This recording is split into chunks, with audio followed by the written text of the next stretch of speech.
क्या उत्तर प्रदेश में अपराधियों पर कार्रवाई, अपराधियों का एनकाउंटर इस बात पर निर्भर करेगा कि उनकी जाति क्या है?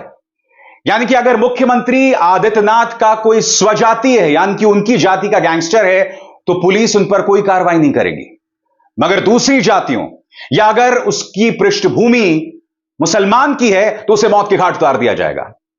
दोस्तों, उत्तर प्रदेश में एक राजनीतिक तूफान आ गया है।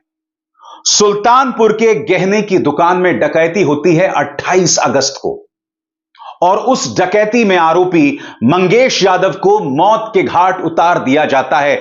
दिलचस्प बात यह है दोस्तों कि इस डकैती का मास्टरमाइंड है विपिन सिंह। उसके खिलाफ जैसा कि आप देख सकते हैं 34 मुकदमे हैं, मगर वो अदालत में सरेंडर कर देता है, उस पर एक भी गोली नहीं चलाई जाती। मगर मंगेश यादव जिसके खिलाफ 7 मुकदमे हैं, उसे मौत के घाट उतार दिया जाता है। दिलचस्प बात यह है दोस्तों कि इस डकैती में अन्य लोग शामिल थे। किसी के पैर पर गोली मारी जाती है और किसी को महज गिरफ्तार कर लिया जाता है, और वो मैं नाम आपको पढ़ के सुनाना चाहता हूं। इस डकैती में कई नाम हैं, जैसे पुष्पेंद्र सिंह, सचिन सिंह, त्रिभुवन। इन सब को तो गिरफ्तार कर दिया जाता है, मगर मंगेश यादव को मौत के घाट उतार दिया जाता है। मैं आपको एक तस्वीर दिखाना चाहता हूं दोस्तों। यह वो तस्वीर है जब मंगेश यादव का एनकाउंटर किया गया था। इसमें आप ब्लैक टी शर्ट और ब्लू जींस में देख रहे हैं डीके शाही को, उत्तर प्रदेश एसटीएफ के सीओ डीके शाही। इनका अंदाज़े बयान चुलबुल पांडे से कम नहीं है। यहां आप देख सकते हैं यह एनकाउंटर हुआ है और यहां पर इन्होंने चप्पलें पहनी हुई हैं। किस अंदाजे बयान में एनकाउंटर किया होगा? चप्पल पहनी हुई है साहब और एनकाउंटर किया है। डीके शाही का रुतबा अपना ही अलग है दोस्तों। आज कटघरे में सिर्फ डीके शाही नहीं है, कटघरे में यह शख्स भी है, एसटीएफ के एडिशनल डीजीपी अमिताभ यश। इन दोनों की हम बात करेंगे दोस्तों।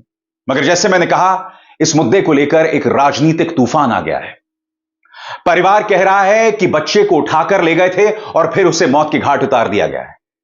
पिता यह कह रहा है कि बच्चा मेरे साथ ड्राइवरी करता था। हालांकि जैसे कि हमने आपको बताया, इनका एक आपराधिक इतिहास भी है। 7 मुकदमे दर्ज हैं मंगेश यादव के खिलाफ। आज मां इंसाफ की मांग कर रही है। मां यह कह रही थी कि मेरे सामने उसको उठाकर ले जाया गया था और यह कहा था कि पूछताछ के बाद छोड़ देंगे। मां कह रही है फिर उसकी लाश वापस क्यों लौट कर आई? दोस्तों, जब मंगेश यादव का एनकाउंटर हुआ था तब उनके पिता गुजरात में थे और उनकी गैर मौजूदगी में जब परिवार में सिर्फ महिलाएं थी, तब मंगेश यादव को उठाकर ले जाया गया था। पिता आज यह दावा कर रहे हैं बेटा अपराधी नहीं है, वो उनके साथ ड्राइवरी करता था। सबसे बड़ा सवाल, क्या मंगेश यादव इतना क्रूर अपराधी था कि उत्तर प्रदेश एसटीएफ ने उसे मौत के घाट उतार दिया? और सबसे बड़ी बात, उसके साथ जो लोग डकैती में शामिल थे या आरोपी थे, उन पर तो और भी गंभीर मामले थे, वो कैसे बच गए? दोस्तों, जाहिर सी बात है इस मुद्दे को समाजवादी पार्टी उठा रही है। समाजवादी पार्टी लगातार इन मुद्दों पर जोर देती रही है कि मुख्यमंत्री आदित्यनाथ जाति देखकर कार्रवाई करते हैं और खासतौर से यादवों के खिलाफ मानो उन्होंने जंग छेड़ रखी है। आपको याद होगा, इसी मंच पर मैंने आपको बताया था कि जो 10 सीटों पर उपचुनाव होने वाले हैं और उसके बाद 2027 के जो विधानसभा चुनाव होने वाले हैं, यादव पृष्ठभूमि, मुसलमान पृष्ठभूमि, कुर्मी और पासी जाति के जितने भी ऑफिसर्स हैं, उन्हें अहम पदों से हटाया जा रहा है। यानी कि मुख्यमंत्री आदित्यनाथ ये मानते हैं कि अगर आपकी पसंद का ऑफिसर हो तो वो आपकी मदद कर सकता है चुनावों में। यह मुद्दा लगातार समाजवादी पार्टी उठा रही है और मंगेश यादव के मुद्दे को भी उन्होंने जोर शोर से उठाया है। पार्टी ने बाकायदा एक प्रतिनिधिमंडल भेजा है परिवार से मिलने के लिए। मैं आपको बतलाना चाहता हूं इस मुद्दे पर क्या कह रहे हैं अखिलेश यादव आपके स्क्रीन पर। 2 दिन पहले जिसको उठाया और एनकाउंटर के नाम पर बंदूक सटाकर गोली मारकर हत्या की गई, अब उसकी मेडिकल रिपोर्ट बदलवाने का दबाव डाला जा रहा है। इस संगीन शासनीय अपराध का सर्वोच्च न्यायालय तुरंत संज्ञान ले, इससे पहले कि सबूत मिटा दिए जाएं। और जैसे कि मैंने आपको बताया दोस्तों कि मंगेश यादव के परिवार से समाजवादी पार्टी के एक प्रतिनिधिमंडल ने भी मुलाकात की है। मैं आपको बतलाना चाहूंगा, पार्टी की तरफ से विधान परिषद के नेता हैं लाल बिहारी यादव। उन्होंने मुलाकात की है और यह कहा है कि इस मामले में इस लड़ाई को अंजाम तक पहुंचाया जाएगा। सुनिए लाल बिहारी यादव क्या। दोस्तों, एक तस्वीर मैंने आपको दिखाई थी डीके शाही की। एनकाउंटर में चप्पल पहनकर कौन पहुंचता है दोस्तों? डीके शाही पर एक अरसे से लगातार सवाल उठते रहे हैं। जी हां, जब यह घटना सामने उभर कर आती है तब पत्रकार उनसे एक सीधा सवाल तक नहीं पूछ पाते। मैं आपको दिखाना चाहता हूं कि पत्रकार भी किस तरह से डर डर के डीके शाही से सवाल पूछ रहे हैं। यानी कि अखिलेश यादव का जो बयान है वो बयान भी पूरा नहीं पढ़ पा रहे हैं पत्रकार या बता पा रहे हैं। सुनिए 12 सेकंड में सवाल कैसे पूछा गया और सवाल को किस तरह से टाल दिया डीके शाही ने। सर, अखिलेश यादव ने एक ट्वीट किया है, ट्वीट को लेकर क्या कहेंगे? इस पर मैं क्या बोलूं, सबके अपने लोग अधिकारियों से पूछते हो क्या है। दोस्तों, आप जानते हैं 4 मिनट की यह बातचीत है और इस पूरी बातचीत में डीके शाही से एक भी सीधा सवाल नहीं किया गया। यह सवाल तक नहीं किया गया कि विपिन सिंह इस तरह से नाटकीय अंदाज में अदालत में कैसे सरेंडर कर देता है और गोली सिर्फ मंगेश यादव के खिलाफ क्यों चलाई जाती है। मेरे भी कुछ सवाल हैं जो मैं पूछूंगा, मगर अब मैं आपको दिखाना चाहता हूं कि डीके शाही का खौफ पत्रकारों में किस कदर है। आप पत्रकारों के सवाल सुनिएगा। चाटुकारिता से भरे हुए सवाल, डर से भरे हुए सवाल किस तरह से किए गए डीके शाही साहब से, देखिए। जैसे मैंने कहा ना दोस्तों, इनका अंदाज़े बयां एसटीएफ के चुलबुल पांडे से कम नहीं है। मगर आज हम कुछ सवाल पूछना चाहते हैं। ये सवाल मुख्यमंत्री आदित्यनाथ से हैं, एसटीएफ से हैं, अमिताभ यश से हैं, जो कि एडिशनल डीजीपी हैं एसटीएफ के। और वो सवाल क्या है आपके स्क्रीन पर। सवाल नंबर 1, आखिर क्यों डकैती में आरोपी पुष्पेंद्र सिंह, सचिन सिंह और त्रिभुवन को पैर में गोली मारकर गिरफ्तार किया जाता है मगर मंगेश यादव का एनकाउंटर कर दिया जाता है? सवाल नंबर 2, मंगेश यादव का तो एनकाउंटर कर दिया गया मगर उत्तर प्रदेश में ऐसे कई माफिया हैं जिनके खिलाफ संगीन आरोप हैं और अक्सर यह आरोप लगता है कि शासन उनके प्रति नर्म है। यह एनकाउंटर नीति कैसे तय होती है? क्या मुख्यमंत्री के स्वजाति लोगों के प्रति उत्तर प्रदेश पुलिस एसटीएफ नर्म है? सवाल नंबर 3, मास्टरमाइंड विपिन सिंह कौन है और उसे अदालत में आत्मसमर्पण करने की छूट कैसे मिल गई?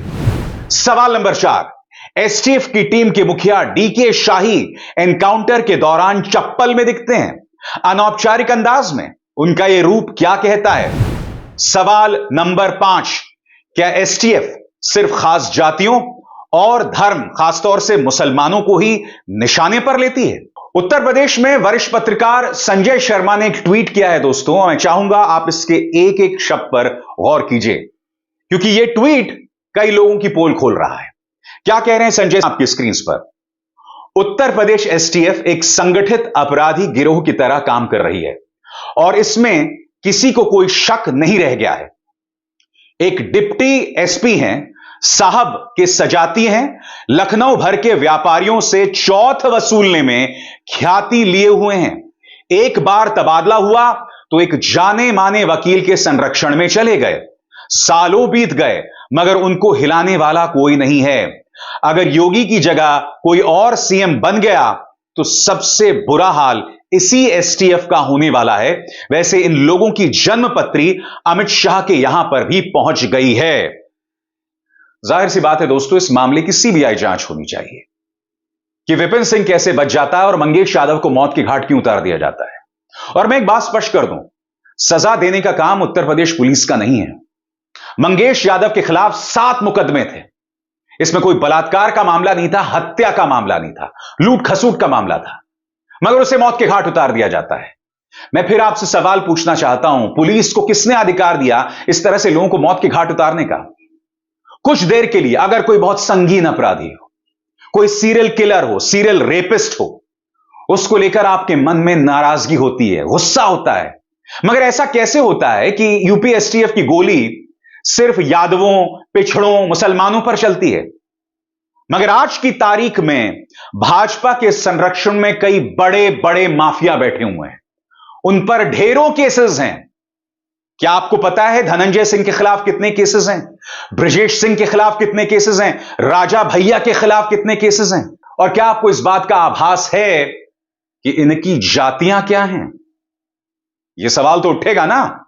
हकीकत यह है दोस्तों कि उत्तर प्रदेश में एक लंबा चौड़ा इतिहास रहा है जहां राजनेताओं और माफिया के बीच में सांठगांठ रही है। आपको यह दुर्दांत अपराधी याद है, विकास दुबे, जिसे मौत के घाट उतार दिया गया था। विकास दुबे इतना खतरनाक गैंगस्टर था कि उससे पुलिस कांपती थी, उसके नाम से पुलिस कांपती थी। एक लंबे अरसे तक जिस इलाके में विकास दुबे था, वहां पर पुलिस लगातार उत्तर प्रदेश शासन में शिकायत कर रही थी कि इनका खौफ है, इनका अपराध है, यहां एक बड़ा अपराध हो सकता है। होता क्या है, विकास दुबे फिर उत्तर प्रदेश पुलिस के कई जवानों को मौत के घाट उतार के भाग जाता है। उसके बाद वो गिरफ्तार होता है। मैं आपको याद दिला दूं कि जिस थाने में इस व्यक्ति ने कई पुलिस वालों को मौत के घाट उतार दिया था, वहां के एक पुलिस ऑफिसर ने शिकायत की थी यूपी पुलिस को कि एक बड़ी घटना को अंजाम दिया जा सकता है, मगर उनकी बात को अनसुना कर दिया गया। बाद में विकास दुबे गिरफ्तार होता है और फिर रहस्यमय तरीके से उसे मौत के घाट उतार दिया जाता है। गाड़ी पलट जाती है। मैं आपको कुछ तस्वीरें दिखाना चाहता हूं दोस्तों। विकास दुबे का फाइनेंसियर था जिसका नाम था जय वाजपेयी। नाम याद रखिए दोस्तों, जय वाजपेयी। यहां पर आप देख सकते हैं विकास दुबे का फाइनेंशियर है जय वाजपेयी। वो भाजपा नेता स्वतंत्र देव सिंह के साथ दिखाई दे रहा है। अब दूसरी तस्वीर देखते हैं। जय वाजपेयी यहां एक शादी में दिखाई दे रहा है। आप जानते हैं यह शादी किसकी है?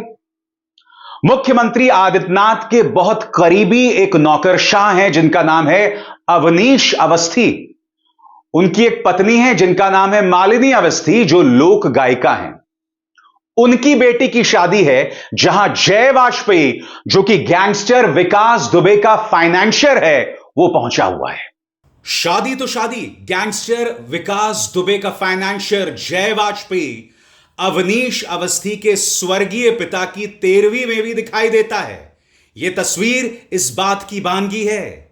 तो आखिर कैसे होता है कि जय वाजपेयी शादी में भी दिखता है और 13वीं में भी? क्या अवनीश अवस्थी इन सवालों का जवाब देंगे? क्या कोई जांच हुई है? अब मैं आपसे एक सवाल पूछना चाहता हूं। अगर विकास दुबे को जिंदा लखनऊ लाया जाता तो हो सकता है कि विकास दुबे के जिन सफेद पोशों के साथ ताल्लुकात थे, जिन ब्यूरोक्रेट्स के साथ ताल्लुकात थे, जिन राजनेताओं के साथ ताल्लुकात थे, हम उसकी तह तक पहुंचते ना। मगर उससे पहले ही विकास दुबे का काम तमाम कर दिया गया, उसका खेला कर दिया गया। क्या मीडिया इन दो तस्वीरों पर सवाल पूछ रही है? सवाल यह है कि ये जो दो तस्वीरें सामने उभर कर आई हैं, जिसमें जय वाजपेयी स्वतंत्र देव सिंह के साथ दिखाई देता है, अवनीश अवस्थी की बेटी की शादी में दिखाई देता है, इस मामले की गंभीर जांच क्यों नहीं हुई? क्या गैंगस्टर विकास दुबे का एनकाउंटर इसलिए कर दिया गया ताकि कुछ मुद्दों पर पर्दा पड़ जाए? भाई, क्या अवनीश अवस्थी को उत्तर प्रदेश पुलिस ने बुलाया, उनसे पूछताछ की? क्या स्वतंत्र देव सिंह से पूछताछ की गई? इसीलिए मैं कह रहा हूं दोस्तों, मंगेश यादव को मौत के घाट उतारना बहुत आसान था, मगर ऐसे कई बड़े बड़े गैंगस्टर्स हैं जो भाजपा की गोद में बैठे हुए और उन पर कोई कार्रवाई नहीं होती है। विकास दुबे जैसा गैंगस्टर बद से बदतर होता है, खतरनाक होता है, हमारे यूपी पुलिस के जवानों को मौत के घाट उतार देता है। वो यूपी पुलिस जो लगातार अपील करती रहती है आला कमान से कि हमारी जान बचाओ, यह व्यक्ति कभी भी हमें मौत के घाट उतार सकता है, उनकी आवाज को अनसुना कर दिया जाता है। वो विकास दुबे जिसके फाइनेंशियर के साफ तौर पर लिंक्स दिखाई देते हैं बड़े बड़े लोगों के साथ। मैं एक बात स्पष्ट कर दूं, इन तस्वीरों का मकसद यह नहीं कि गैंगस्टर विकास दुबे के ताल्लुकात अवनीश अवस्थी या स्वतंत्र देव सिंह से हैं, मगर मैं आपसे एक सवाल पूछता हूं, अपनी बेटी की शादी में आप क्या किसी को भी बुला लेते हैं, खासतौर से गैंगस्टर के फाइनेंशियर को? तो कम से कम जांच पड़ताल तो होनी चाहिए, सवाल तो पूछे जाने चाहिए, न सिर्फ डीके शाही से जो कि यूपी एसटीएफ के सीओ, बल्कि अमिताभ यश से भी, क्योंकि एडिशनल डीजीपी रहते हुए आपके कार्यकाल में कई ऐसे एनकाउंटर्स हुए हैं जिन पर सवाल किए जाने बाकी हैं। जब सत्ता बदलेगी तो जाहिर सी बात है दूध का दूध और पानी का पानी होगा। अमिताभ यश हो या डीके शाही, आज वो भाजपा की सत्ता परस्ती में काम कर रहे होंगे, यह आरोप उन पर लगातार लग रहे हैं, मगर उन्हें क्या लगता है कि अब वक्त नहीं बदलेगा, निजाम नहीं बदलेगा, आज नहीं तो कभी ना कभी तो बदलेगा ना।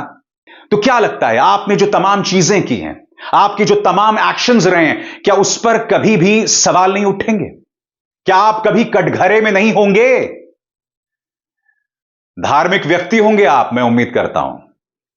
गीता का कर्म का सिद्धांत पढ़ा है कि नहीं आपने, कि जैसे कर्म करेगा वैसे फल देगा भगवान। आपके कर्मों की लिस्ट लिखी जा रही है। अगर आप अपना काम कर रहे होते, अगर आपका मकसद यूपी को अपराध फ्री बनाना होता, अपराध मुक्त बनाना होता, तो बात समझ आती।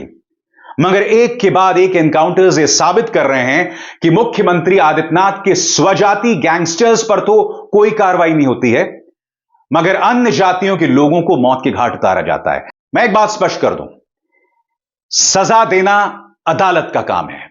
मैं उस धर्म संकट को भी समझ सकता हूं कि कई बार एक गंभीर अपराधी जिसका एक बहुत ही खूंखार इतिहास है, वो आपके कब्जे में होता है और आपके जहन में यह भी डर होता है कि कल को यह अदालती पेंच से बाहर ना निकल जाए। मैं उस धर्म संकट को समझता हूं, मगर पिछले कुछ सालों में, खासतौर से जब से मुख्यमंत्री आदित्यनाथ सत्ता में आए हैं, यह बात स्पष्ट हो गई है कि अपराधियों पर निशाना, अपराधियों का एनकाउंटर इस बात को देखकर किया जाता है कि आपकी जाति, आपका धर्म क्या है। इसे बदलने की जरूरत है। अभिसार शर्मा को दीजिए इजाजत। नमस्कार।